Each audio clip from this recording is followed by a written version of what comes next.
Welcome to the Grave Adventures of the Holmes County Library Ladies. I'm Susan, and we are here at the Shrimplin Cemetery, and this is in a residential area, so you want to be very respectful and very quiet when you come and visit this cemetery. And I'm Michelle, and Shrimplin Cemetery is located just north of Killbuck, right off of State Route 60. If you visit our website at holmeslibrary.org/cemeteries, you can find out all the details about Shrimplin Cemetery. In addition, all the rules apply here at Shrimplin that apply to other cemeteries when you visit them. You know, etiquette, no littering, no other stuff That's inappropriate. that's inappropriate. And so we hope that if you pay a visit to Shrimplin, enjoy your time here and have fun.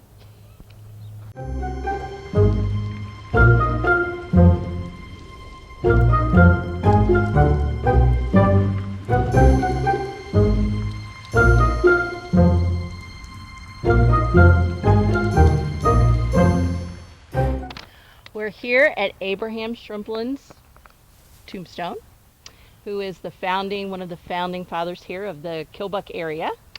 And Abraham was originally from Maryland and at first moved to Knox County.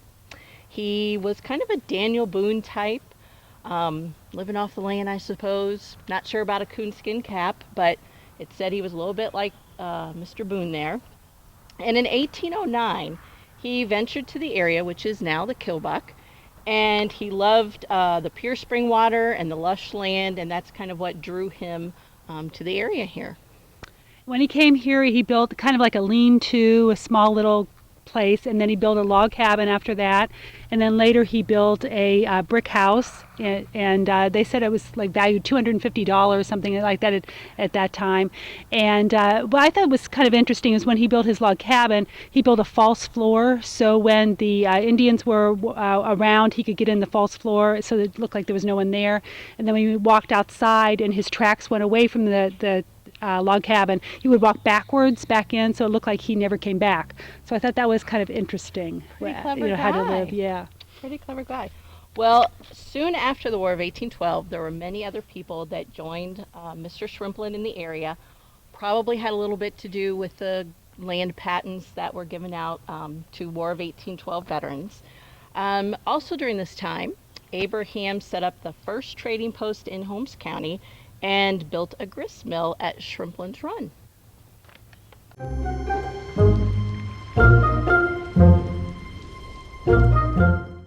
We're here at the grave site of Samuel Shrimplin, who is the brother of Abraham. And we're also standing next to Martha Shrimplin, who is Samuel's wife. Samuel came after 1812 when all of the other people came into this area, and he got some land here also. And kind of a little historical note here that the Shrimplin Cemetery is actually on land once owned by Abraham, who owned several hundred acres here in the area, and this right here was a part of those several hundred acres. Kind of cool.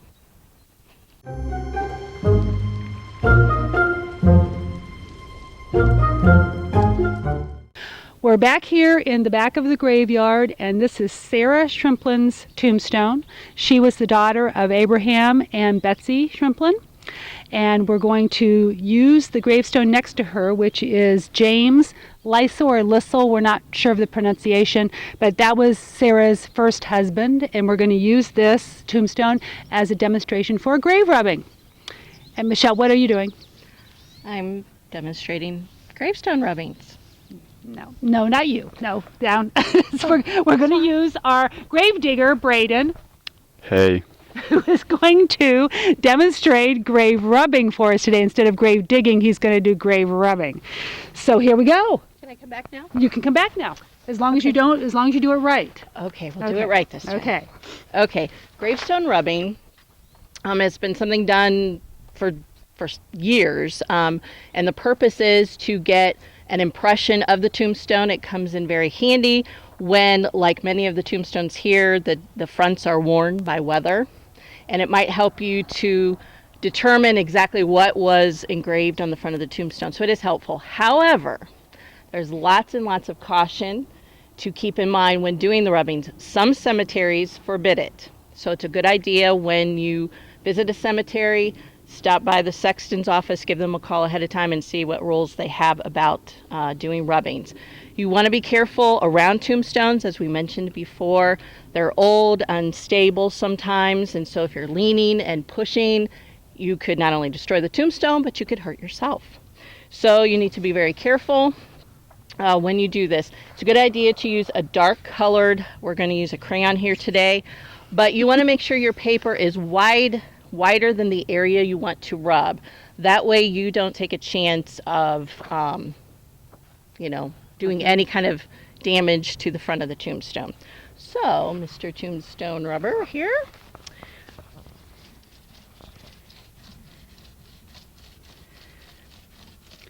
Okay, tell us what you're doing, Tombstone Rubber. I'm rubbing the crayon over the paper and it is showing the name. Very cool.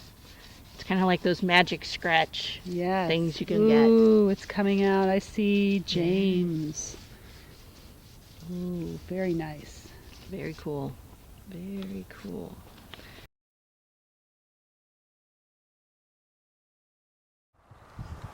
Thank you for watching the Holmes County Library Ladies. We'd also like to thank our special guest, the gravedigger Braden.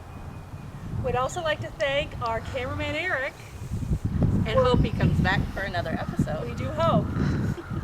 And we hope that you'll visit our website, Holmes County Cemeteries, at holmeslibrary.org/cemeteries. If you have any questions or want to give us additional information about our cemetery exploits here, you can email us at libraryladies@holmeslive.org. And remember, take nothing with you, but leave only the ghosts of your ancestors behind.